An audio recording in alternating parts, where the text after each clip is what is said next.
Hello, everyone, and welcome back to the Alizee show. I'm your host, Alizee, and today I'm joined by Toby, aka BlindTobes, disability advocate, TikToker, and blind footballer. How you doing, Toby? I'm really good, thank you. How are you? I'm good, mate. Bit hot, bit boiling. Not built for this weather in England. 21 degrees, but the Americans right now are probably laughing at me. I know we're not built for this weather. I mean, I'm in a jumper for some reason. Don't ask why. Just a weird Mental. bloke. Weird bloke. So, Toby, right, where to begin? So, actually, I'm going to preface this by you don't mind questions in general. So, if I accidentally put my foot in it, you can correct me. Feel free, because look, I can't even pronounce words properly on my channel. I once said tortilla.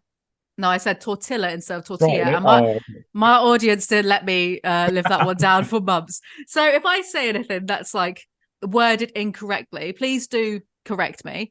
But you're visually impaired. How much, to what degree is your visual impairment? Is there like a percentage? I don't know how the rating is.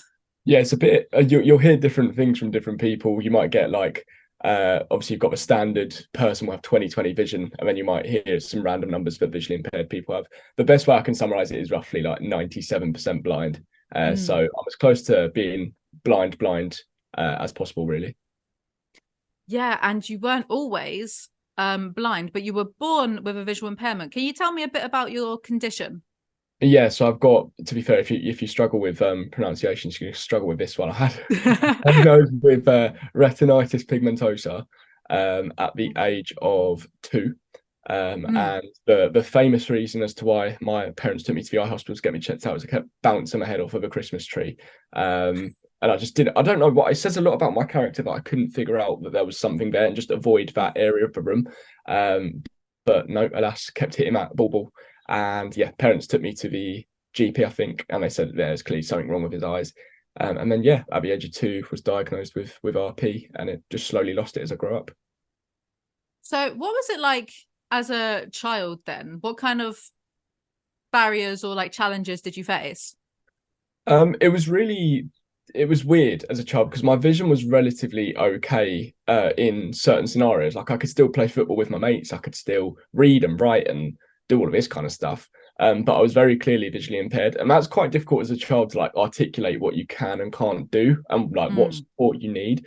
So my biggest barriers were actually understanding my needs as a child, and I didn't really understand them until I lost my vision a lot more in my sort of adolescence, and then I could, I'd had a better voice to articulate what I need. But yeah, for me, that's what I struggled on, and I've only just realised that in like quite recently in the past few years that that was quite a difficult thing for a kid to kind of figure out what was going on. Yeah, because I can't really imagine that. So, well, looking back, how does it feel then? Looking back through your memories as a child, because I can't imagine. Well, I can't imagine any perspective other than the one that I've always had. You know. Yeah, of course, and that's I guess why we have conversations with different people. Mm. Um, yeah, I mean, it's weird really because I desperately just wanted to fit in. Like that's all I wanted to be was just a normal kid. I knew something was wrong with me, but as I just said, I couldn't quite like pinpoint what was different. And I just wanted to be your normal kid. So I tried desperately put off any support that I needed, pushed away people that were trying to help me out. And that bit me on the bum a few times to be fair, and I landed myself in a bit of hot water because I clearly needed help and didn't take it. So yeah, it's a weird one. I've got very, very conflicted feelings about that time in my life. What were one of the instances where you got in a bit of hot water? What happened? Oh God.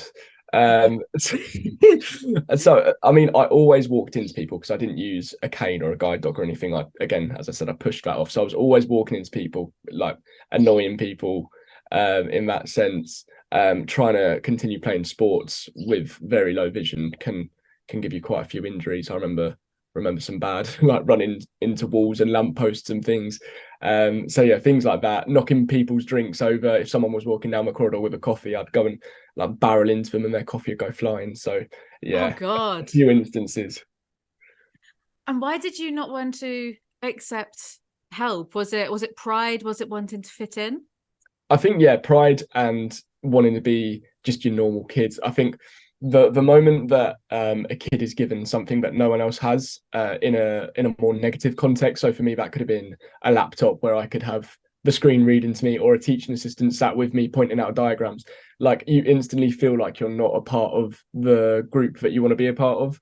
So yeah, I mean, now it's my biggest advice for anyone losing their vision is to make sure you prepare yourself and accept all the help that comes your way, because you'll appreciate it in the future. But yeah, it was definitely just wanting to fit in, really. Yeah, because that must have been really hard. Because as a child, you feel kind of, well, I don't know, I've always felt a little bit alienated from my peers, and there's always that pressure to want to fit in. So that must be really difficult. Yeah, it was a weird one. And as I said, I tried desperately, which meant Mm. putting off my cane and getting myself in trouble with various people, with whatever it may be, or even causing harm to myself sometimes. And now I look back and I'm like, well, that was stupid, wasn't it? But in the moment, it was just impossible for anyone to get through to me. Like I almost went deaf as well. Like I just wasn't listening to anyone. So honestly, but yeah, it's easy now to look back on it. Like hindsight's 2020, even when you can't see. But it was, something I was never gonna, what's the word, like facilitate in my life, if that makes sense. How did other kids act to it? Because I know that like the reason we want to fit in is because other kids can be little assholes, really. So Yeah. how did other kids act at the time towards it? So in primary school, as I said, I was normal enough, and everyone knew that like I had bad eyesight, but they didn't necessarily know what that means. Like, why don't you wear glasses then, or what? Do you know what I mean? Why don't you do this? Mm. And as I said, I couldn't explain what was wrong with me. I didn't have the knowledge or the articulation skills to tell it. And then I went into secondary school when my vision was a bit worse. And it was easy for me to say, oh, I'm visually impaired, glasses don't help, I will lose my vision slowly, that kind of thing. Um, and then I did lose my vision very quickly, and I went from being a kid that plays football with his mates and is out in the streets at night, having fun, doing teenage things, to then not really being able to do those things anymore, and kids distanced themselves from me, and I got really, really isolated when I was sort of 15, 16, and only had like sort of two or three friends that had been with me the whole time. So yeah, it was really challenging, that period of my life, actually. How did your mental, if I may ask, actually, how Yeah. old are you? I'm 21. 21. So would you say this happened about 6, 7 years ago? Yeah, around that time, yeah. How was your mental health at the time? And I only asked because when I was a teenager, which was a little longer than 7 years ago, when I was a teenager, like mental health chat, we as a society talk a lot more about mental health now than we did like 10, 15 years ago. So I'm wondering, like, how was your mental health at the time? Were there people helping you out, looking after you beyond family and friends? Yeah, there would have been 100% if I would have engaged with it, and I just didn't. I pushed Ah, it away, pushed it away, pushed it away. It was still quite I wouldn't say it was a taboo topic talking about mental health, but it was like growing. It's not nowhere near what it is now. yeah. Um, but yeah, I remember I'd have my parents would put me in counselling, and the famous thing is if you've got to choose to go to counselling, you shouldn't be put in there by someone else. So I just didn't engage with that. I tried to be like typical macho man, be as stoic as possible, not let it Mm. bother me. Actually, like deep down, I was a mess, and I can recognize that now. But yeah, I was a very angry, lonely child. And how you said it deteriorated quite quickly. Are we talking about within the span of a year, a few months? So I'd been used to going to my eye hospital annually, so just once a year, and there was little to no change when I was going from sort of the ages to 6, 7 to like 12. And then all of a sudden one year I remember going, and the letter chart where you look at where the letters get smaller. Yeah. So I went from reading like 4 or 5 lines down to only being able to read like 3 lines down. I was like, oh, okay, that's not good. And then the next year it was a bit less, and then the next year it was more. Do you know what I mean? And it was just like that constant reminder that okay, this actually is getting worse. It's getting real now. So probably over 3 years, I went from going about 50% blind to about 80% blind. And because I heard you on an episode of Jack Mate's Happy Hour and you described how your vision is. Can you describe how your vision is for me and my audience right now? Yeah. So for me now, it's kind of just light merging into other bits of light. So I can tell when Mm. it's daytime, I can tell when it's nighttime. And it's through the tiniest little sort of pinhole you can imagine, even less than half a fingertip, if that makes sense. And so that means that I don't know if the camera can pick this up, but around this area of me just doesn't exist at all. Like my eyes can't pick it up. Mm. Uh, so yeah, if someone shone a light in my eye, I could make out that there's something bright, but that's about it really. So you can only really see light and maybe sense light as well. Yeah, yeah. So obviously, like light isn't just that stream of light; it has like residual light, so Mm. it will light up the things around it. That's the point of a light, isn't it? So yeah, that residual light gets into my eye as well. And the rest is, well, nothing. Like you don't It just see doesn't anything. exist. Yeah, like people think it's black, and to be fair, when I was growing up, I thought it would be black. It's just doesn't exist. Yeah, because I heard you talking about this, and I was trying to wrap my head around the concept. So I was like, I was thinking to myself, and I was intermittently closing one eye, and I realized that when you close one eye, you're not actually seeing anything. You're kind of seeing the bridge of your nose through your other Yeah, eye, but you don't actually see anything when you close one eye. When you close both eyes, obviously you can see that like purple eyelid blackness, but like that spooned me out a little bit, you know, because I'd never realized before that if you close like one eye you can't really see anything. So then the concept of nothing existing outside of this little like half a fingernail of vision, I then wrapped my head around it and I was like, ah, okay. yeah, yeah. And to be fair, like I can't comprehend what looking out of one eye is because my right eye has literal like no light perception coming in at all. It's just my left Mm. eye that gets that sort of 3% vision that we talk about. So when I shut my left eye, I actually see black out of the left eye that's closed, but then nothing from the right, and that's trippy. Yeah, that is weird, isn't it? It's so interesting how all of us have these unique subjective experiences of just trying to intercept reality as it's come into our brains, I suppose. Yeah, It's it is really weird. interesting, I isn't it? mean, the best way I can explain like what nothing is if you take your like 180 degrees of vision and then try and look past that, it's not black on the outsides. It's just you can't see it. Like your brain can't get there. The light's not getting into your eye. Yeah, I know exactly what you mean because I was thinking a bit too deeply about these things one day and I realized you don't ever see the back of your own head because you just can't, and it might have spooned me out. I might have been a little bit stoned at the time, but let's not get I into was it. gonna say you sound high. I was 100% a bit high at the time and it freaked me out, dude. That is a bad trip if I've ever heard one. Oh no, it wasn't good. So when you went from having partially sighted vision and then it deteriorated, how did you adapt to that? Because I suppose did you always know that you would lose most of your vision? Was that always, or was that a Yeah, possibility? yeah. When I was diagnosed at the age of 2, they did say to my parents like by the time he's in his sort of like late teens, he'll probably have sort of no vision to just light perception. And to be fair, they were spot on with that. Um, yeah, the transition was difficult. I knew it was coming, but as I say, I didn't prepare very well for it. So when I did have to start using a screen reader and start using my cane, I found it quite hard to adapt.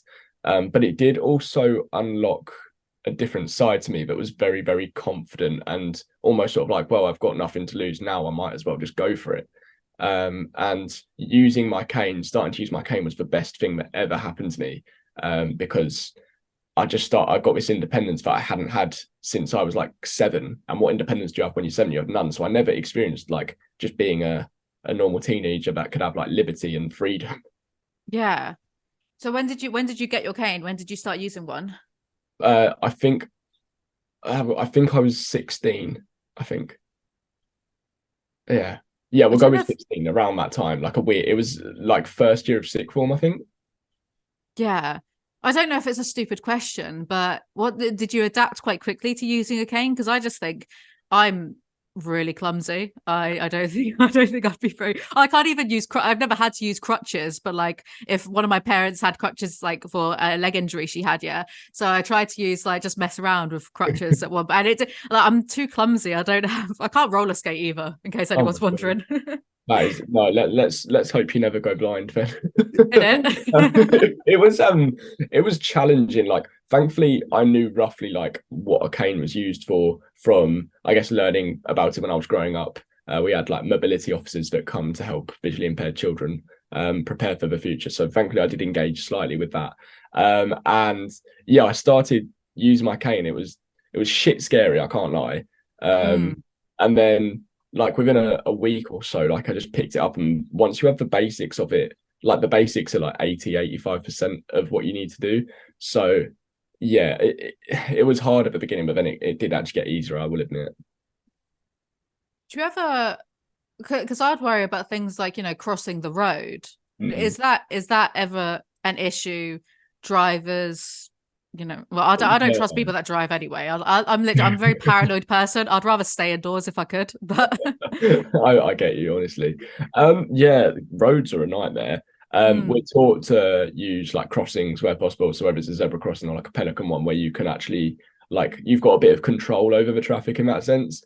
But when I have to cross a main road that's not got like a designated crossing, whoa, that's like top tier scariness because you just get splattered over the road and like you wouldn't even know about it. yeah. So I guess Nice and like cheery. nice and morbid. Um, well, how accessible would you say that England is then for visually impaired people? Um, I mean, I get about. I do what I need to do. Obviously, there's fine things that can be done that we'd love to be changed, but just isn't possible. But yeah, I mean, in most places, I can get around by myself without really even knowing the area, and just figure it out. But I'm very like, as I say, I'm very confident, and I'll just do things regardless. Whereas some blind people who aren't very confident find it really difficult to navigate. So, and you've got like old cities as well. So I'm from a place called Chichester, which is like an old Roman town, and it's got cobbled streets and stuff. And trying to navigate using a cane through that is hellish sometimes. So yeah, it just Mm. depends where you are, really.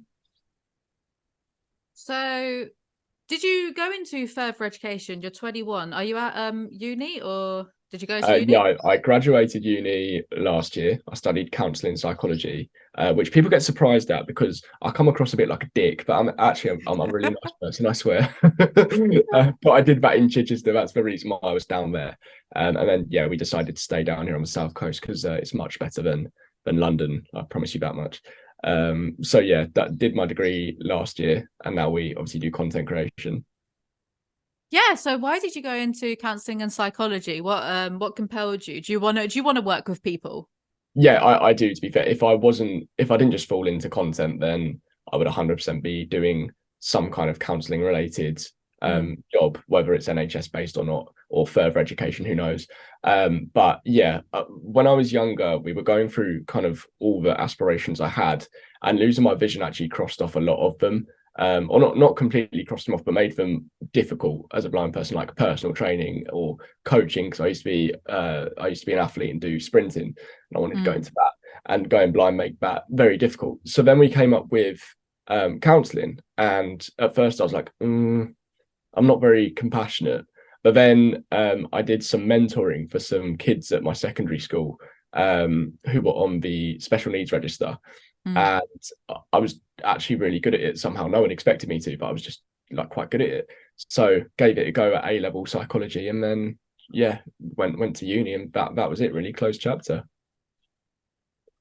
Did studying come with its own unique set of challenges? Because I was just thinking things like how would being blind affect studying? Like, can you get textbooks that are in full braille? I'm sure there are textbooks in Braille. To be fair, I wouldn't know because I don't read it. Ah, I literally cannot read. I'm illiterate. But yeah, I mean, most of the libraries at uni are online, and you can get your screen readers to read through them.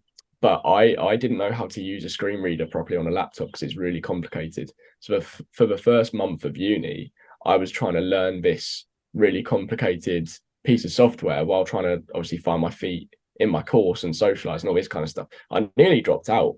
But thankfully the uni that was at gave me loads of good support with it and helped me mm. like train up to use it. And thankfully I stayed and got my degree in the end. But yeah, there's lots of, I think there's quite a high dropout rate for visually impaired and blind students at uni, unfortunately. Why do you think that is? Is it because maybe there's just not enough extra help? Depends what uni you're at. As I said, mine was brilliant, but I do know that have been some unis, and I've had some friends who have gone where it's been terrible, and they haven't been very receptive at all. The social side of it can be really challenging when you're blind and you've got the whole drinking nights out culture. A lot of blind people don't like loud clubs and bars and stuff. Like we just want to, sit in a quiet pub maybe, or even if it's not drinking related, just chill. Mm, And it's quite hard to find those social events with people that you can get on with and resonate with when everyone's out partying. Well, I was going to ask actually, how would drinking alcohol affect you as you're blind? Is it, well, asking if it's different is silly, but what's it like? I mean, to be fair, I can't tell you if it's different because obviously I've never been drunk, like not blind. Yeah, exactly. But from what I can gather, like I just get a bit like the light perception just gets a bit worse in terms of like the lights merge into each other a bit more, especially when it's dark as well. You've got like bright lights in a club and then it's pitch black outside. It all gets a bit fuzzy. But then I don't know if that's just, that happens to sighted people as well. So I don't know. I think the main thing is like your coordination in terms of trying to use a cane when you're drunk. That's pretty rough. I have taken some wrong turns and ended up sleeping in a field because I'm a top bloke. Oh my God, no way. I just honestly, I went down this route. It was like second or third week of uni. I hadn't quite figured out where I was, gone completely the wrong way. I ended up in a field. I was like, oh, fuck it, this will do. And woke up the next morning really confused. And then it turns out I was actually on some farmer's property, and I asked him where I was. And I was a good like 3 miles away from the campus. So I'd obviously gone in the wrong direction. So I'm not very good when I'm drunk, apparently. That's crazy. I'm just No, that's mental. That's crazy. like that you're a top bloke if you do that at uni. Do you know what I mean? I've got so much respect for doing that. Oh yeah, sure. You'd be an absolute lad. You just slept in a field. Yeah, I am a lad. That's the definition of lad fat. Yeah. So if getting there's a few. Well, I got ADHD, so sometimes my brain goes You've got ask loads of like thoughts going on. it's either ask 10 questions at once, or my brain does this thing. I call it blue screening, where like if you have a computer, the screen just like Oh shuts off. yeah, Do you know what I mean? yeah. Like on those old like Windows 95s. That's you're probably just imagining me getting like woken up by cows licking my feet or something. Yeah, look, well, I'm a little bit concerned for you now. I don't want you wandering off and being in fields. No, no. To be fair, I'm much more sensible now. I don't go out as much. Like I go to a pub and have a few, or if the football's Yeah. on, I have a few. But I'm more sensible. I'm the most sensible 21-year-old you're gonna meet. Well, actually, yeah, I did want to ask. Though I don't know if it's a bit stereotypical, but hey, there's no stupid questions in this No, podcast, there's right? not. No, not at all. Do your other senses overcompensate for your vision? Like do you maybe have a bit better hearing or better Yeah. balance? Oh, I definitely don't have better balance. Whoa, terrible. I couldn't stand on one leg for more than 3 seconds, I don't think. Um, I mean, they get like more in tuned. So Mm, if me and you did a hearing test, we'd probably come out quite similar, get similar results. But in terms of like real life application, if me and you were sat in a room and talking to each other, I'd be making a picture in my head based on what I can hear and smell and that kind of thing. Whereas you're making a picture from your eyes because you can. yeah. And eyes are definitely the primary sense that sighted people will use to orientate the world because it's the most important sense in that way. So I'll hear sirens in the background way before you just because I'm paying attention. It's not because my hearing's better, it's just you're not paying any attention to it. Yeah. Yeah, If that's a that really makes good it, it's really point. hard to explain. But yeah, I mean, when it comes to like smelling stuff, again, it's the same kind of concept. Like I'll walk into a room, the first thing I'll do is smell. It drives everyone mental. Like when I got COVID, I lost my taste and smell, and I was lost. Like I was sniffing, and there was just nothing there. I was gutted. Oh God, that'd be so awful. I didn't even think of that. I literally had like one sense. I literally just had touch and hearing. I had two senses. Yeah, because I think I've heard you say on maybe it was Jack's podcast that your memory really good? Yeah, it's decent in some ways, like learning specific routes and Mm. memorizing layouts. Yeah. Yeah, and is that something that again your brain has just had to adapt because one of the like to overcome one of the Yeah. senses being Yeah. impaired? Yeah. It just did it. Like I didn't train my brain or anything, but I noticed it when I was like doing my GCSEs and I could just memorize the textbook inside out to the point where I could actually quiz other students to help them with revision without the textbook and just say, what's this? Tell me about that. And yeah, it was like a bit of a superpower really. So then that kind of translated into learning like routes and where do I need to go and how many steps are there in Liddell in Aylesbury. Do you know what I mean? Like it's just I could name you so many weird things, like how many buttons are there in the lift in King's Cross on the third platform? Do you know what I mean? It's really weird. That's amazing.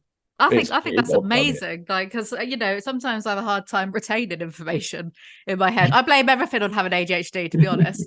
It's Um, valid. Take that card and run with it. yeah. So, would you do like the weekly shop by yourself, or do you go with your girlfriend? To be fair, she normally goes just because where we live now, we're proper out in the sticks. Mm. And it's a half an hour drive. So I'll stay here with the dog. She'll go and do the food shop. But if circumstances were like perfect, I could probably go and do it myself. I'd get someone to assist me around in the shop because there's no point me like fingering all the packaging. Do you know what I mean? Trying to figure out what everything is. It would take me days. But to be fair, if I was just by myself, I'd probably do it online. Yeah, that's a good point. Because I was thinking when I was like prepping for this interview and stuff, I was just thinking of all like how much we do. I know realistically, I know how much the average person does rely on their vision, because Mm. I think human eyesight is what a lot of our brain power focuses on. I'm not articulating myself very well at all. No, you Whereas don't. whereas other animals, like dogs, they tend to sense the world through their nose Yeah, primarily. So all the things that we do to rely on vision, um, I just think it's amazing that you've managed to adapt, because I think I would yeah. literally be lost. Well, you'd think that, but like humans are so like adaptive. Like there's so many Yeah. people in horrendous situations, far worse situations than I'd ever find myself in my life, and they just like get on with it because it's just human tendency. So I imagine if someone like you lost your vision or anyone, then it would obviously be difficult and challenging and upsetting. But over a period of time, you would just get used to it. Like you just said, you don't realize how much you use your eyes. Like when I got COVID, for example, I didn't realize how much I used my nose. It just became second nature to me. Uh, Mm. so maybe I'm a dog by nature because I do just sniff around. Dogs But are your spirit animal. maybe, but like I didn't understand until I lost that sense. I didn't get how much I use it. So what you just said completely makes sense. If you blindfolded yourself for a day, you probably would be a bit lost because one, you've had no practice of doing anything without your vision, but you then notice how much you rely on them. Yeah, I think it's in a book called Cognito, which is about like neuroscience and stuff. And I'm very sure this study was in it, where they made people wear essentially drunk vision goggles, where these Mm. people wear goggles and there's mirrors inside. So what they're seeing flips upside down. And they found that after a few days of just primarily wearing these goggles all the time, the brain actually reverted the image Yeah. back the right way that you'd be used to, which is fascinating that Yeah, our the brains brain can do is that. mental. Honestly, like studying psychology at uni and reading all the because we did quite a lot on neuroscience and all that kind of stuff. It was ridiculous to read what the brain can do sometimes. And as I said, we do just adapt, and that is what our brains do. Like you put it in a situation, and it will try and sort you out. It's a top lab, the brain. It will sort you out. Yeah, well, I guess if you've done psychology, I think this is also a study that was in the same book, Cognito. Yeah, Cognito. Think that's the Latin. Um, they did a study with, I think, on a bunch of nuns, because nuns, they don't smoke, they keep busy, they keep rather Mm. healthy, so they're actually quite good to study if you're doing like a lifestyle study, I think. Yeah, yeah. And they tracked these nuns for about 10 years, and the nuns, they're very busy people, they're always doing stuff, right?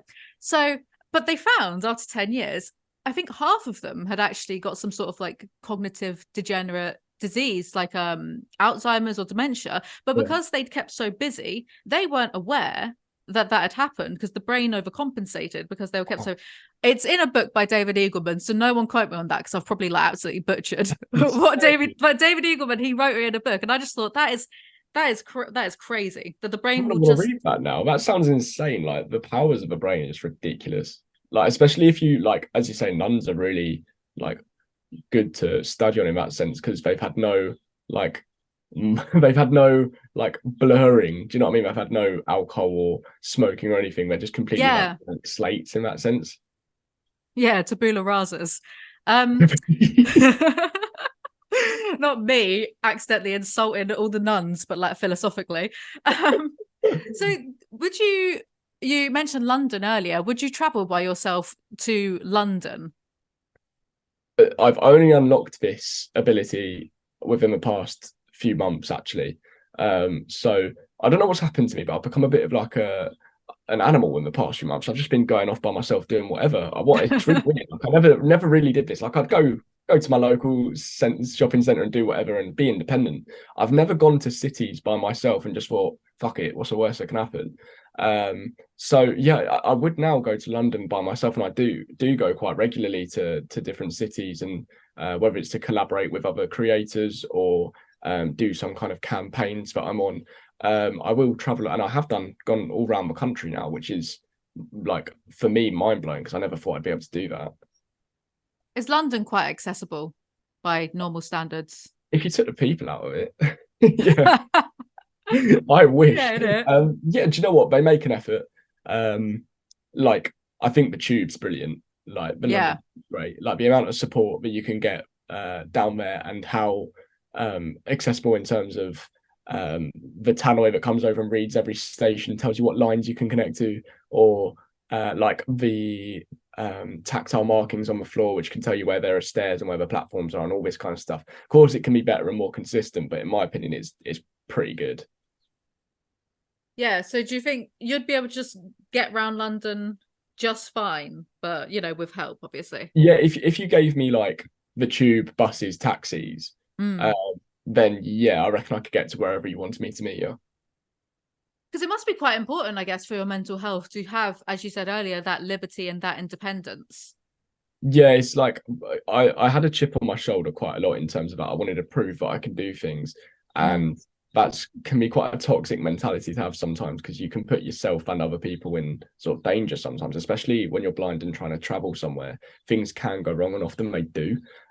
So to actually be now what I'd say competent and confident at traveling independently and not putting myself in danger, it's really like such a good feeling, because it's taken like 6 7 years for me to even get near that point. Yeah, I think that's really good. It's not bad, I like your positivity. I like how upbeat you are, because like I'm such a my listeners will know on this channel I'm such a cynic. I'm the most jaded, like I'm the most I had this neuroscientist on. I just put the episode out like yesterday, and we were talking about her name's Dr. Tali Sharot, and she's done books like The Influential Mind and The Optimism Bias. I don't know if you've heard of this. But she was saying how most people are like really optimistic to their own circumstances, and very rarely do you find true pessimists. And I was like, mate, listen to me for 5 minutes. No, I am a true pessimist. So it's just That's good. We nice. need people like you, though. We need that. I think it's just being a bit British, a bit like, oh, pull the other one, mate. Oh God. Honestly, I'll tell you, I am a proper cynical person in the sense that I don't believe. I always think that people aren't telling the full truth, which is a really unfortunate trait to have. But I'll always look deeper into things and probably overread into stuff. And I'm an optimistic person by nature as well, so it conflicts itself sometimes, because I want to see the best in people, but a lot of the time I'm like, nah, you just chat shit, mate. I want to try to see the best in people, but then people act like idiots. I mean, people, but like they are just dickheads, aren't they? Just literally everyone. By and large, the masses, I think Sigmund Freud, I know he's been debunked a fair few times, but I think like he hated the masses as a collective. I think Socrates also didn't like the masses because he got poisoned. Well, he ended up in they had a democratic vote and he got poisoned. It's just a mess. It's Or always he been a wouldn't get on mess. in today's world, would he, with like 8.5 billion people or something? He would, if he hated the masses back then, what would he think now? His hair would go white from the stress. So when did you start doing TikTok? Oh, where are we now? July. So probably getting on for a year and a half ago is when I posted my first video. What was your first video? Do you remember? Yeah, it was really weird actually. It was a video of me reacting to a comment section of a video of me that had gone viral on someone else's page. Mm. And in this comment section, there were just really stupid comments like, "Why has a blind man got sunglasses? Why is a blind man outside breathing oxygen?" I was like, I was getting really angry. So I made this video with my girlfriend. She put it all together. And the first take I did of it, I went in so gung ho, like I was coming at people like, "This is a dumb question. Why would you even say that?" I mean, she was like, Mm. "Tobe, I know you're just like being you, but can we like maybe be a bit more happier?" I was like, "Okay, Maybe fine." be a bit less you. Literally, yeah, just don't be you at all. Um, and maybe that's why I'm so optimistic now. She just shifted my mindset completely. You've been Um, forced to be yeah, I've been optimistic. forced into this. Actually, to be fair, I will say media does do that to you when you have to be on your best behavior all the time. You do become a bit cleaner in the way that you think and view things. Hmm. But going back to the video, yeah, it just went viral. It's my first ever video. I'd never been on TikTok before in my life. And yeah, it got millions of views in a couple of days. And I was like, oh, okay. So just continued making videos and it stuck. So you originally started TikTok because you were mad at this comment section. Well, Yeah, I love that. I think that's a great origin story. 100%. Because I've met, a fair few creators in my time, been on the platform for a few years. I've met like a big variety of people. And it feels like people do naturally have to start, maybe not, I don't want to say censoring themselves a bit more, because that has a lot of like funny connotations. But I know some people who used to be really gung-ho. Well, even Jackmate would probably say that, like, back in the day when he was doing YouTube, he was fully calling people see you next Yeah, Tuesdays. yeah. We can't say that word on YouTube. And Oh, then no. naturally over time, as you progress, you have to be a bit more like, hi, like a bit nicer. Because like when I started doing YouTube, I was mean to begin with. I don't even agree with the stuff that I was saying 2 years ago, but that's on growth. That's no, but it's true. Like, you've got to be so diplomatic. That's the best skill I've learned from doing social media is keeping everyone happy is the best way forward. Like I am myself. Like I am myself. I just take away the parts of me that wouldn't get into the algorithm, which is the swearing and the cynicism and maybe a few other bits of me. To be fair, maybe my whole personality. But by nature now, and it has changed me a bit. Like I am a lot more optimistic about the world and probably do see it in a better way. So it's like, have you ever heard of a self-fulfilling prophecy? Yes. So it's Yeah. like that, isn't it? Where you like if you keep doing it and doing it, you'll trick yourself into actually believing it. Yeah. Oh, that's funny that the internet's made you more positive, because maybe I'm just on the wrong side of the internet. But I open my phone up, I like doom scroll on Instagram or something, and I'm like, oh, do you not fuck this? I've had enough. To be fair, I do that because there is some shit out there, but So I guess you have like is it called a text to speech uh yeah, yeah. type app on your phone? How the one thing I'm thinking of is how fast can you make that go? Because sometimes, like, if I'm listening to other people's podcasts, I have to put them on like 1.5 speed because people are too slow.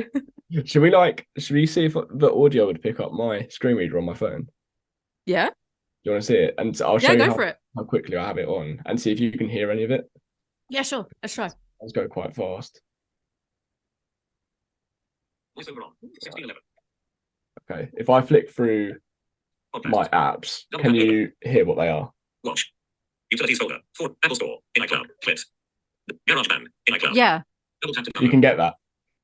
That's really fast though. That's way faster than like I have my podcasts on. That's quite slow to be. That's on 80. Normally I'd have it on like 90, 95. But that's slow because I had to, like when you're trying to listen to something specific, like a phone number, you have to turn it like down sometimes. Mm. But yeah, I reckon if you can pick that up, you could probably do the fastest speed. To be fair, that's pretty impressive for someone who doesn't use screen reading technology. Oh yeah, I heard things like Apple Store and there was other stuff, but I've already forgotten about it There because was other stuff which I ADHD. didn't hear.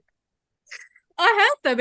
It went through, but it was still like that was really fast because I'm a very impatient person, Yeah. because because the ADHD. So I have to have things on quite fast. And then like if I'm on YouTube and I've got something on 2 times speed and then I put it back to the normal speed, I'm like, Oh, people sound really. It sounds weird, doesn't it? It sounds like people talking in slow mo.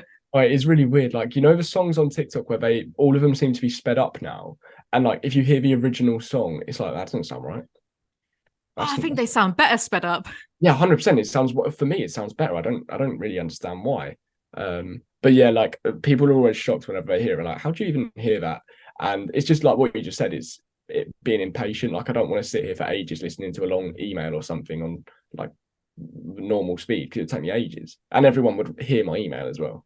Yeah, that'd do my head in. Like on TikTok, when you get these Reddit stories that are read out by the Oh yeah. robot voice lady, if that's on too slow, then I have to scroll past immediately. But when they're nice and fast, then I'm a busy person. I'm not that busy, honestly. I'm a very busy and important person. I've got things to do, mate. You're busy enough to be on a robot reading Reddit TikTok.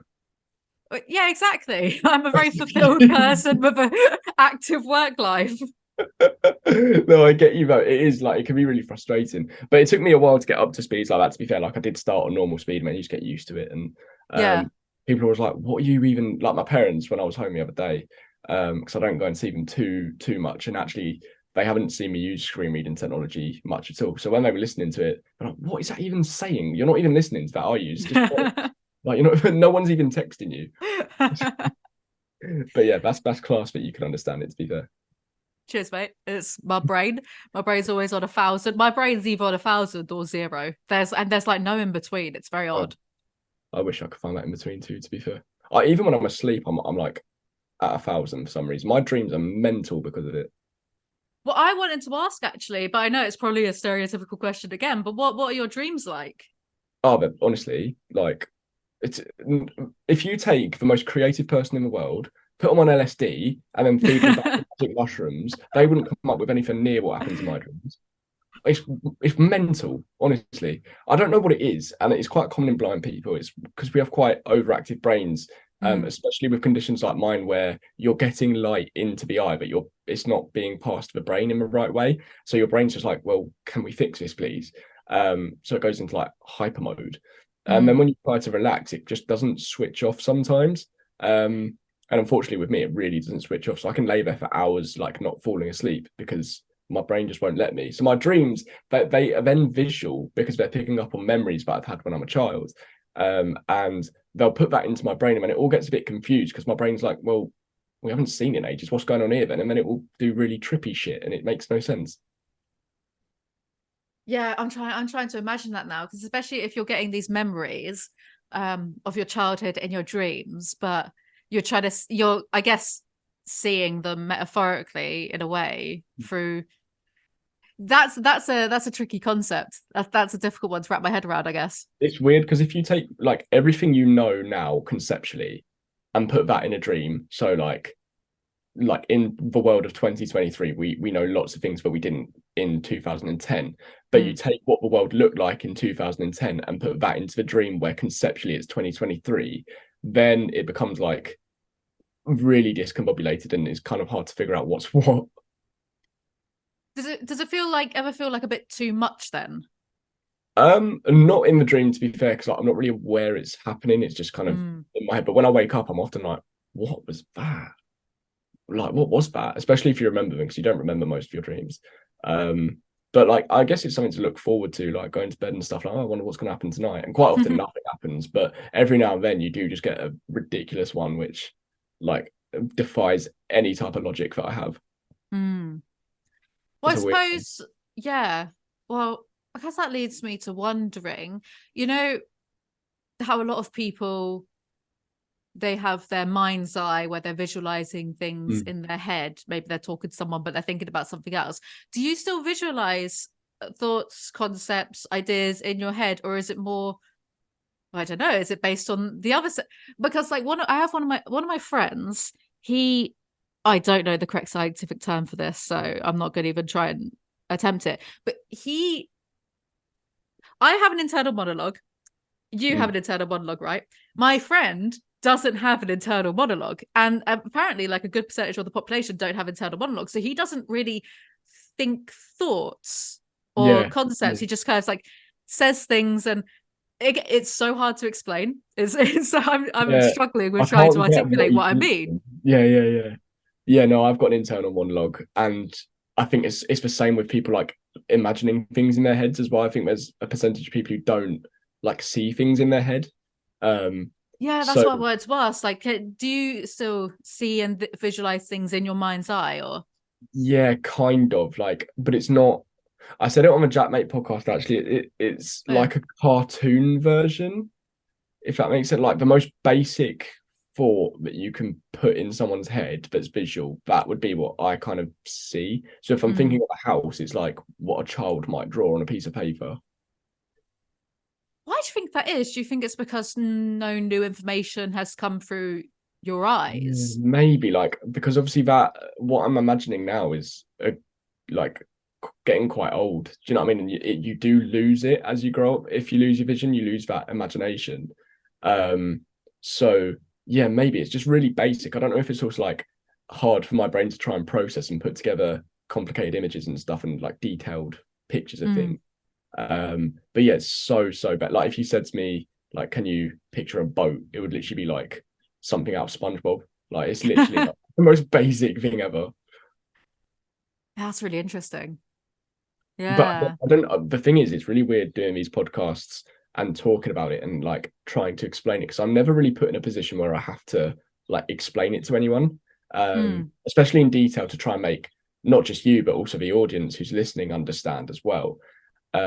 So like it's only in the past year that I've really had to think about it, and that's been like quite like ironically eye-opening in a sense because I've started to understand like my condition and how it works a lot more because of talking about it. Does it ever feel quite trippy because you're having to do, you just said that you're having to do quite a lot of introspection to be able to try to explain these things on podcasts? Does it ever get a bit trippy? Because I'd get myself in thought loops, It's very introspective actually. That's a brilliant way of summarizing it. Yeah, it's sometimes when I'm talking about it, I don't know like what's actually correct and what isn't. Like, am I just like what we're talking about there, like with the imagination? Naturally, while we're talking, my imagination goes wild trying to figure out what's going on, and I'm like, but is that natural? Would that happen normally? I'm trying to explain what's happening to me now. Is that what's happened over the past few years, or is it just happening because I'm talking about imagination? And you get yourself in a bit of a loop, and you don't actually know what the answer is, so it can get a bit weird. So how is your TikTok going? You've been doing it for the past year and a half. You've got, is it 250K? I've actually had a bit of a spike recently. We're nearly at 270 now, which is nice. I got a little 20K burst in about a week and a half, which is lovely. It had dried up. It had really dried up around Christmas time. I don't know what happened, but a lot of people were complaining about the app. A lot of creators were saying, you're not pushing my content out to my followers. What's the point in having a follow button if my content doesn't get pushed to them? Which I completely agree with. And I've just had a string of videos in the past couple of weeks that have, I don't know if they've resonated with people or the algorithms just liked them and pushed them out, and yeah, gained a lot of traction, which is always lovely. But it does mess with you a bit when you go through a dry patch and then a nice purple patch, and then it will slow down again soon. Do you know what I mean? But yeah, it is a weird one. Yeah, TikTok for me is a funny one. I have such a love-hate relationship with it because I like all the memes and stuff, but like I find that the comment sections on TikTok are so much worse than the ones on YouTube and Instagram. So what do you reckon are the dumbest comments that you get? I think that do you know what I struggle with is like saying a question is stupid. Like you've said, there's no stupid question.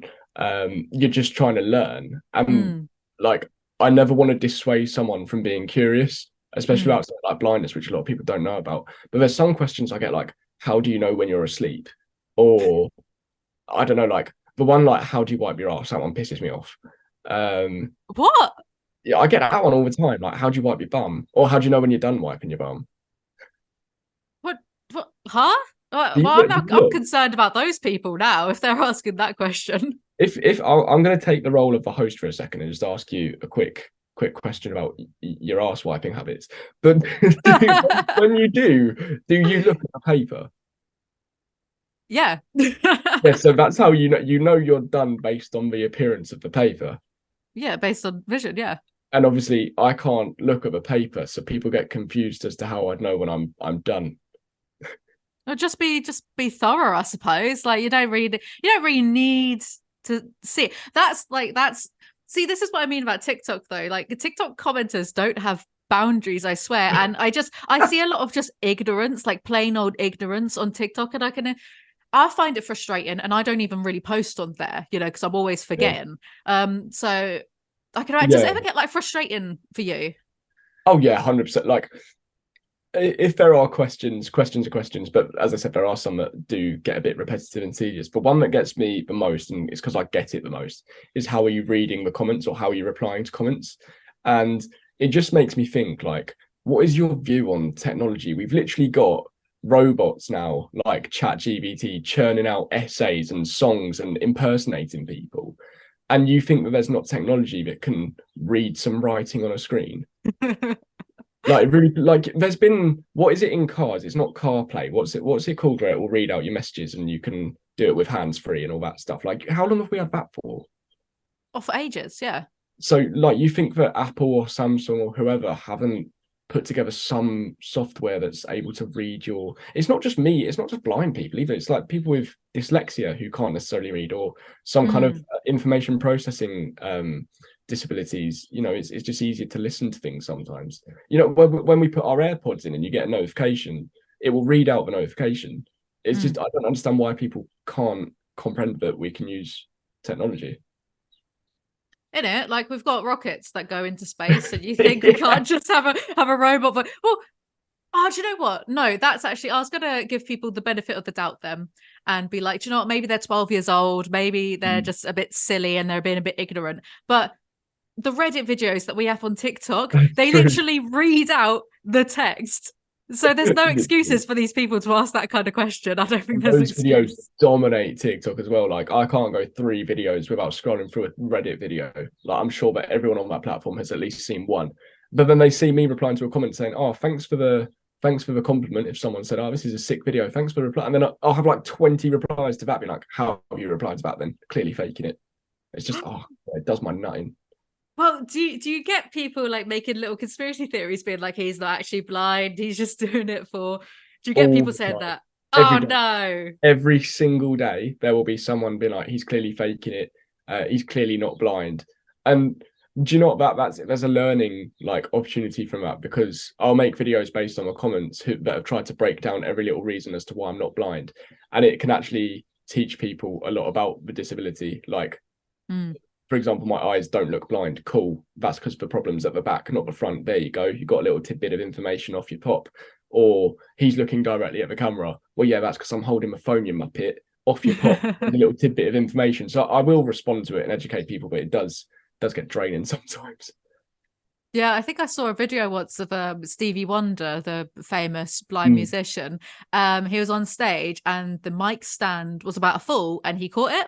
And people took that and they were like, he's faking it, he's faked it his entire career. And it's like, no, maybe he just felt that it was falling. Like, maybe there were hundreds of other times where it has fallen and he didn't reach out to catch it. Maybe that one time that he caught it was also on cat, and that's the one that gets 100%. viral. And 100%. And that, like, I'll do things that are really rare and like won't happen normally. Like, for example, like, I'll avoid a lamppost because I'm slightly more to the right than the left, and people will be like, "Well, he walked out the way of the lamppost." It's like, no, I just got lucky this one time. Like, it doesn't normally happen. People just, see what they want to see, and I think by nature, like we were saying, a lot of people are skeptical, unfortunately. Which is funny because, like, I'm such a conspiracy theorist, but the moment I see other people conspiracy theorizing, I'm like the most dismissive person. I think it's a really bad trait of mine. Like, I love aliens and UFOs, but if I see someone talking about how they're abducted, I'm like, I'll pull the other one, mate. Yeah, right. What's your, going off topic here, but I'm interested, what's your favorite conspiracy theory, the one that you believe in the most? The one I believe, I don't know. I don't know because I like to believe in some things because I kind of find it more fun than anything. Like, but then when I educate I've been listening, for example, to a series of lectures about ancient Egypt because I find ancient history really fascinating. And they were talking about how the pyramids were actually made, and there weren't even Israelite slaves at the time. It was basically community service because most people back then were farmers, so they could all pitch in, do community service. I was listening to this lecture and I was thinking to myself, yeah, I don't think the aliens actually did the pyramids anymore. No, there's actually, do you know what? Talk about the pyramids. I saw loads of stuff around about how they weren't built by the Egyptians and then they were built by the Egyptians. And I'm very confused about that topic now. So send me over those lectures and I'd like to actually know what's going on there because I'm very confused.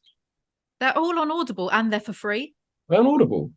Yeah, it's like it's this series, and it's called, I think, The Great Lectures, and they have all of these and it's these, I was going to say these proper people, that's not a term, these professionals. These proper people, mate, yeah, like talking about these subjects like they know their shit. It's got these professional lecturers and speakers and researchers, I suppose, and it's a really good set of, and it's for free. Most of them are for free on Audible. I love Audible and audiobooks in general. I just love, because I really like books, and obviously I can't read. Do you want to know the most humble, wholesome thing that's ever existed? Yeah, go on. So, my missus likes to read quite a lot, and I like my books, but can't often find the right audiobook. She was reading a book, and what we do now to help me get off to sleep, like I was talking, my mind races, like I struggle, is she will read the book that we're both reading to me while we both fall asleep. Oh, that's so nice. It's like really, I feel like a baby, but it works as well. So And I think, yeah, I think like when you actually read things aloud, it helps you retain that. If you're the reader and the speaker, it helps you retain that information a bit better, you know? yeah, I've heard that actually. Yeah, to be fair, so we're enjoying that at the minute. I do like my books. It's one I want to get into, so I'll have a look at those lectures, I think. What are you reading at the moment? What are you listening to? I actually don't. I think it's called it's gonna sound really bad. How I Murdered My Family, I think is what it's called. I bought that, but I think it's in the car. Like I bought it and I didn't read it yet because I do a lot of like I guess deconstructing of like shit books on my main channel. Like a lot of my main channel content is like, this is why Twilight sucks, this is why 50 Shades of Grey sucks. So most of like the books that I read are just like shit books. So I don't get much opportunity to actually read like something that's good for my brain. Oh, okay, I get. I mean, it's fun. I mean, it's funny. It's more on the humorous side rather than the actual like, crime side. But it is I'd say read it. Once I've been getting into that helped me fall to sleep, and I was never into them when I was younger. It was like apocalyptic type books, which I was thought was like for nerds or something, for geeks. Do you know what I mean? And then I started listening to actually they're quite good. They're quite captivating. So I listened to them a lot as well. So if you can recommend anything from that, I might go scout through Audible later on because you've reminded me that that exists. I love a good apocalyptic, like post-nuclear war type book. There's one, it came out I think in the 70s or 80s, called Swan Song, and that's sort of about nuclear war and then society trying to rebuild. So that's pretty good. There we go. In the comments, drop your best post-apocalyptic book. Yeah, if it's got nukes, even better. Oh, so I suppose no, I get these hyperfixations, right? And last month it was nuclear war. So I had like a nuclear scientist on the podcast to talk to me about like nuclear winter, and I was playing like the Fallout games and stuff. This month it's the no, not Mexican, sorry, not the Mexican cartels, it's the Colombian cocaine cartels. Oh yeah. That's my obsession this month. So I mean, I think it's nice to have obsessions like that. It's not nice to be obsessed, but like when you're really interested and you love learning about things, I think that's really cool. yeah. Well, I guess then, are you able to play video games? So oh god, how much do I like expose myself here? Um so when I was younger, as we mentioned earlier in the chat, I didn't have the best relationship with my friends. I didn't, get along too well with people when I was losing my vision. So I threw myself into video games, but my parents weren't too keen on buying me like Xboxes or PlayStations, because what, I will lose my vision eventually, and it's not the best investment, which is fair enough. People say like, oh, that's mean. I agree, to be fair, like it's sensible, especially considering we weren't like wealthy growing up. Yeah. So I had a Nintendo Wii, and what I would do is I'd play Mario Kart on it for like 10 hours a day, and I actually got into the competitive scene of Mario Kart. No way. And like there's a literal competitive scene, like a huge community of people that are like ridiculously good at the game and will play competitively. So I was doing this when I was like 13, lose my vision, and I stopped eventually. But even now, if I pick up a Wii controller and put Mario Kart, I can play the game without any vision.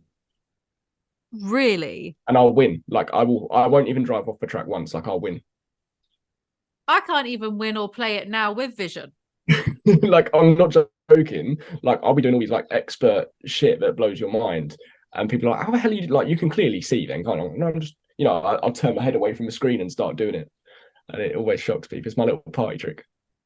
Yeah, I guess it's like, well, the muscle memory, right? Yeah, exactly. Like it's not too difficult to memorize a track layout. Do you know what I mean? Like it's like walking around. Like if I went to like my secondary school now, I could walk around without my cane just because memorized it all, muscle memory. It's the same with the Mm. tracks on the on the game.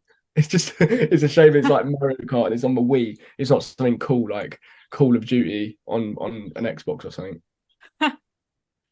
What about other like recreational activities then? Like what's going to the cinema like? Can you go to the cinema or? Yeah, most things you'll find are accessible. So most cinema um films will give you audio description like in a headset, so I can like take some headphones, plug it into this little device that will give the audio description while the film's running. I'm not a massive film like person, so I'll only go if like a new film's out that I've been interested in a while. Mm. But yeah, it's accessible. Pardon me, that's disgusting, mate. That's for lunch coming up. Yeah, so most people, whether it's cinema or those trampoline parks, Yeah. I'll go to them sometimes and cause absolute chaos and just like it's all about just letting yourself like just give it a go and not care what people think, because like, I'm sure I look like an absolute muppet doing these things, but you go to these things to have fun, so why not just give it a go type thing. Yeah, yeah, I think that's a really good mentality to have actually, because probably most people hold themselves back because they think that they're going to look stupid. But really, what does it matter? Are you going to see those Yeah. people again? Well, even if you do, and they're not gonna. Why would they even think you're a weirdo for like doing something that they're doing as well? Like you go to this place and you're doing the exact same thing as them, and you think you look weird. Like it's just yeah. So I'll always, if I get invited somewhere now and it's a bit out of my comfort zone, I'll just do it. Like, what's the point in missing out on something? I think like the younger generation, I suppose like me and like your generation are quite good at that, just overcoming or not being bothered about, well, why would I look weird anyway? Because I've noticed that the older male generation in England, like boomer men who are like in their 40s and 50s, they don't seem to like looking like they enjoy stuff. Like I've been to comedy shows. I went I went to Ricky Gervais, I think maybe last year. I can't read, my frame of time is terrible. I didn't buy the ticket because I'm not fussed about Ricky Gervais, to be honest. But I like someone had a free ticket going, so I went along. And he talks a lot about free speech on Twitter, right? So there were the people that are into that, the older men that are into that, they were in the audience, Yeah. right? And it's a comedy show, and they had like their arms crossed, and they were scowling and looking like they weren't enjoying it. And it's like, well, what have you come here for then? It's a comedy show, Honestly, they don't enjoy it unless it's like a hot sunny day with a barbecue and a pint and a chat about how they hate young people and all different minorities. I don't think you'll see a boomer smile. Like Yeah, it just shirtless, happens. going red. Sometimes I'm glad I'm blind, honestly. Yeah, that'd be quite nice, I think, in London especially. There's some proper rascal people talking about London, to be fair. So what's it like playing blind football? I don't, right, I'm gonna hold my hands up. I don't know that much about football. It's on sometimes and people go mad about it like once every 4 years, sure. But what's that like, playing blind football? Tell me all about it. It's a brilliant sport, and one that deserves a lot more recognition and attention than it gets, and that's why obviously I post about it when I'm playing. It's a very scary sport, very physical. You've got to be quite brave to play it. It's like the complete mix of technical ability. How good are you on the ball? How good are you, dribbling, passing, shooting, whatever. It takes those elements of sighted football and then puts it into like a rugby type environment of, okay, you're going to get battered now by someone who weighs 20 stone. Can you deal with that? Yeah.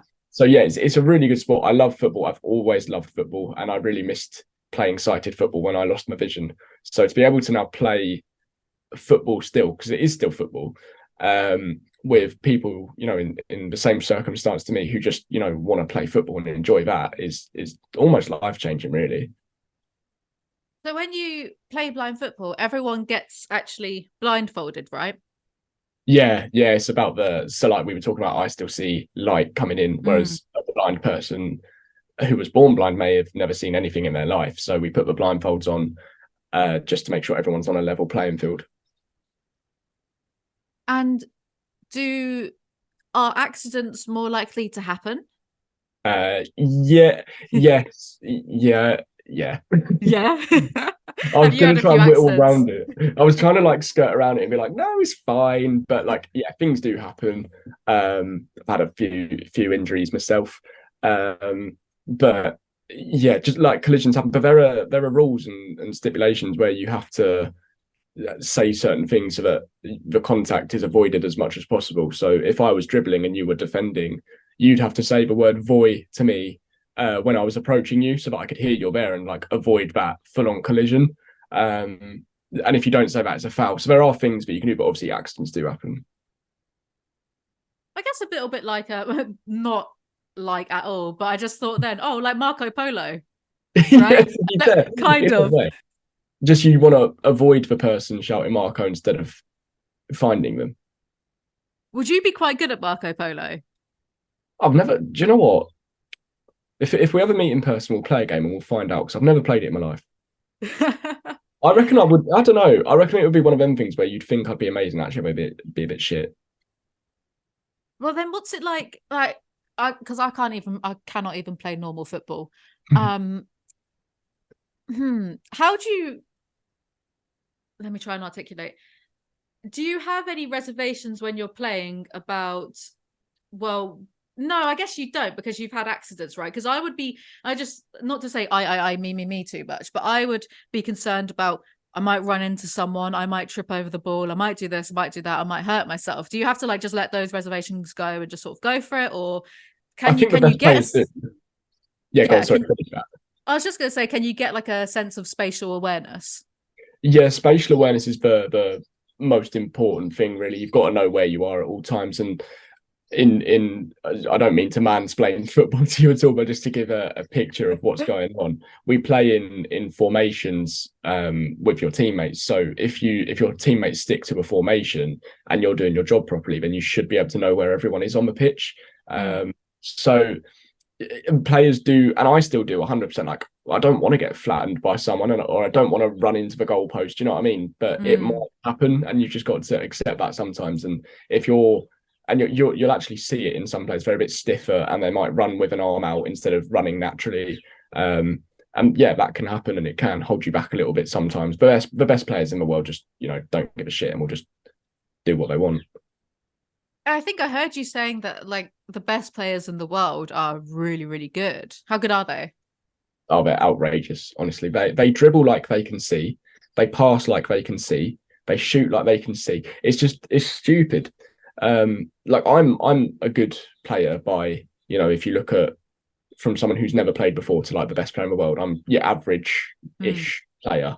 And these players at the very top are just like it's just stupid. Like they can think about multiple things at the same time, and that's what's really important in blind football. You've got to know where your teammates are, where your position players are. You've got to listen to the ball. You've got to listen to your coaches who are giving you information. And if you can pick all of that up at the same time, then you're flying. And that's something I really struggle with because I'm new to the sport. I hyperfixate on one thing and don't pay attention to the rest. And that's obviously where I've got to grow, I guess.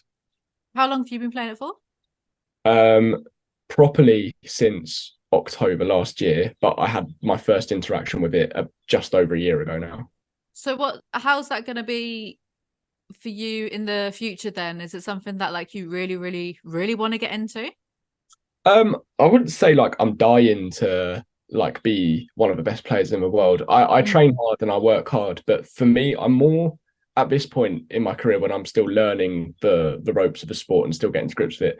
I'm more concerned with growing the sport and getting people aware of it and getting it the attention it deserves, getting more players involved, more volunteers, more coaches, that kind of thing. I guess once I actually like become a better player and consistently am a good player, then I'll be more concerned on myself. But that will come in time. The World Cup's this year, so I've been doing a lot of work around trying to promote that and get people buying tickets for it and actually seeing how good and entertaining the sport is. Yeah. That sounds great. That such a thing to wrap your head around. I think it's brilliant, to be honest. Oh, I mean, yes, I never knew it was as good as it is. Like I was just invited along by one of the England players who happened to live near me, and I was like, oh, okay, I'll just go and have a kick about. Like he's not going to be great. It's going to be a bit clumsy, a bit messy. Do you know what I mean? And he was just dribbling around like quicker than like most people could run, like without a blindfold. And it was just absolutely ridiculous. And I was completely like in awe of what he was doing. And I went back again. I thought to myself, oh, I'm not going to go back, but I did go back and just got better and better. And then, like as we say, fell in love with playing it. But yeah, until you actually watch it or try and play it yourself, you'll never appreciate like how good these players actually are and how much work they put in. So when you're watching a match, do you have if you're there in person watching people, do you have someone next to you like telling you, oh, he's got the ball now? Da, da, da, da? To be fair, you can, from a blind perspective, you can normally tell, because if you're on the pitch playing, you don't have someone next to you telling you what's going on. You just got to listen out to, I don't know, say I'm playing in a team and my defender next to me says my ball, like you know who's got the ball based on their voice and what way they're going to be dribbling in based on the sound of the ball. Have they just played a pass? Have they just shot? You can listen to what the coaches are saying. So it's not actually a sport you need commentary for if you're there in person. But when you're watching it like on a TV screen or on YouTube or something, you will need commentary because you can't quite hear the communication as well. Yeah, cool, man. It's a weird one. It's a weird one, honestly. But I think everyone should know about it. And I think if you're a football fan, then it's definitely something you'll enjoy watching. Yeah, I agree, because I hadn't really heard about it until I heard you speak of it, and I thought, oh yeah, well, of course there is. And then I was like, oh, there is, but how do people do it? That's so interesting. Yeah, there's lots of questions on how it works, and I've got loads of videos on TikTok. If anyone is not plugging myself too much, but if anyone was interested, there's a playlist there that you can see all the rules on. Are there other blind sports? Is there like blind boxing? But I don't actually think there's boxing. But we've got gloves, boxing gloves at quite a lot of the training places, and we do piss about sometimes. There have been a few funny instances with that, because we'll just go to town. Do you know what I mean? We don't care. We play blind football. We get clobbered all the time. So what is it if we get punched in the face? So yeah, I don't think there like is officially boxing. I might be wrong. I'm not sure. But yeah, something I've been doing at the minute is going around the UK. And trying out all of these sports that have been adapted for blind people. So I've done judo. I'm going to be doing archery next week, which is sick. There's cricket, obviously football. Yeah, there's loads. There's even blind skiing, which is ridiculous. How would one even do blind archery? I'm going to find out. I think you have like a personalized bit of equipment that you line up before you've even taken a shot, and it stays like that the whole time, and you can just like align your feet into this, and you know where the board is in front of you based on the positioning of like this bit of equipment, if that makes sense. Like I think it's a foot plate or something that I can't even. Do you know what? Stay tuned, and I will show you next week. Are you going to do that on like TikTok, or do you put anything up on YouTube? You do have a YouTube, but like, would you put that up on YouTube too? I would if I used YouTube. I need to do YouTube more, but it is obviously a lot of effort, very time consuming. And the time that I was doing my YouTube channel and getting it started, I was moving house and just getting a puppy. So my life got quite busy, and then I just never went back to it. And stupidly, I still haven't gone back to it. But I would put it on YouTube, yeah, but it would be on Instagram and TikTok mainly. That'd be cool. I look forward to seeing that. Do you have what's your like funniest or most awkward experiences being blind? The one that stands out is sitting on an elderly woman in a steam room in a spa. That was rough. Oh, no way. What happened? I was like 15, 16 maybe, and I'd gone to the gym by myself, which I did a lot, to be fair, but I never really went in the spa by myself. I'd always go with my dad or a friend or whoever I was with. And I decided, I've got time. I'm going to go and hop in the steam room. I knew roughly the layout, and I didn't take my cane in there because I'm not going to roll my cane that's, had dog shit and God knows what else on it in the spa. So I kind of freewheeled it, got to the steam room. And my way of figuring out if anyone was there was by announcing my presence at the door and saying, oh, by the way, I'm blind. If there's anyone in here, can you let me know so that I don't sit on you, just so I can find an empty seat? I said it, and I heard nothing. So I was like, oh, okay, well, must have a steam room to myself. Happy days. Sit down, and I just feel this person below me. I'm like, oh, you've got to be God. And it turns out she didn't speak English. I think she was, it sounded Japanese, but I don't want to, categorize people, but of that kind of language. Yeah. And she started shouting in Japanese. I was like, oh, fuck, she didn't understand me, did she? I had to like gesture, like, I can't see, I'm so sorry, blind. Like, and she kind of grasped it in the end. But that was mortifying. She probably thought, you little pervert, what are you doing? Oh my god. Terrible. That's awful. That's one of those things of where like it's 3 a.m. you're trying to get to bed and you have like a memory of remember that Honestly, time you sat on an old lady in a sauna. that one haunts me because that poor woman, like this, I'm not the smallest person either. Like even at 15, like I was relatively like well built for a 15-year-old. Just come in and sit on her lap, like it was a direct hit as well. Like it wasn't even like I just clipped a bit of thigh. Like I fully sat on her, and oh god, it really does haunt me. Would visiting other countries, like going on holiday and stuff, would you face challenges with that, do you reckon? I only say it because you said the lady sounded Japanese, and I was just thinking, oh well, if you only went on holiday to Japan, like how accessible would that be for you? I guess I'd have to like prepare myself beforehand and say, what do they have in place accessibility wise? If I Mm. was by myself, like there are occasions where I do rely on other people to like just say, oh, is the train station door there? Or is that Marks and Spencer? I don't shop at Marks and Spencer, what am I saying? Is that Iceland? Like, do you know what I mean? And in England that goes well because 99% of people are going to speak English. So if I Mm. went to a foreign country, I can imagine that it would be challenging in that sense. But for now, I'm not really planning on going by myself. So hopefully I won't Mm. have to find out. But I know there are a lot of blind people who love travel and will go places by themselves. And maybe that question's better faced for them, to be fair. I'm curious about that as well. Okay, cool. What have you got in store for the future? You're going to be doing your TikTok still, playing blind football. What else? Well, as I said, I'd like to restart YouTube. You might see me on your screens for a bit more long form content. God help you if that's not something you wake up to in the morning.